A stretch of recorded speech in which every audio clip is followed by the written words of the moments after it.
Je ressens ce vide, ce manque sans nom, comme si tout ici, dans ce monde, ne suffisait jamais.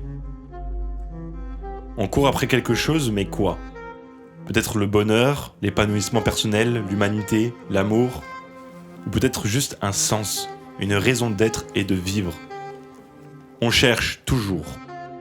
On pense que le prochain moment, le prochain objectif comblera ce qui nous manque, mais rien ne dure et au bout de chaque victoire, chaque rêve atteint, l'insatisfaction refait surface. C'est comme si, malgré tout, il manquait toujours quelque chose.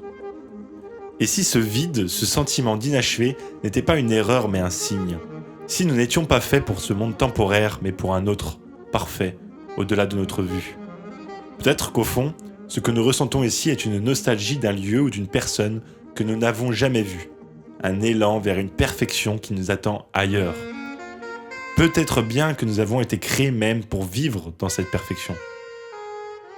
Personnellement, je crois que ce manque de sens, ce vide qui nous habite, trouve son origine dans une ancienne histoire, à vrai dire la première de l'humanité, celle de la chute.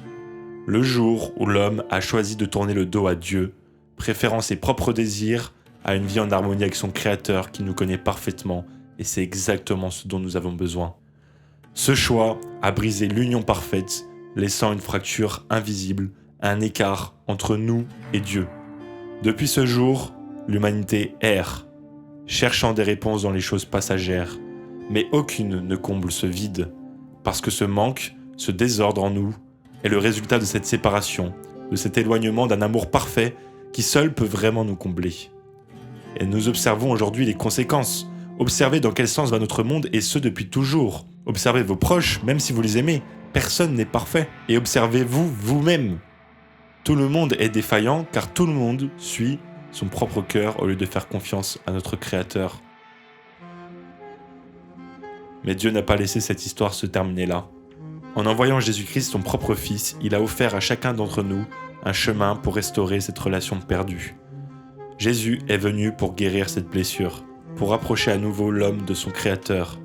Lorsqu'il est mort injustement sur la croix, il a pris sur lui tout ce qui nous éloignait de Dieu, avant de tout détruire pour toujours, en revenant à la vie 3 jours après.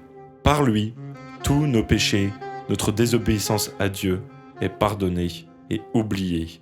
Et il restaure ce vide, cette soif d'absolu.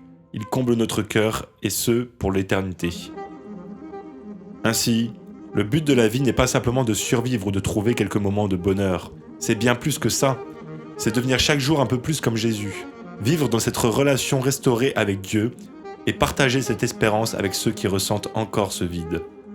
Parce qu'au fond, nous ne sommes pas seuls dans cette quête de sens. Tout le monde est concerné, et par expérience, je peux vous dire à quel point il est bon de vivre dans la présence de Dieu, de se savoir aimer d'un amour parfait et de pouvoir participer à son royaume ici sur terre et un jour là-haut, auprès de lui. Il y a un chemin, un espoir, un amour qui t'attend toi, et il te suffit d'accepter que Jésus est mort à cause de tes fautes et de lui demander pardon pour que toi aussi tu puisses accéder à cette nouvelle vie.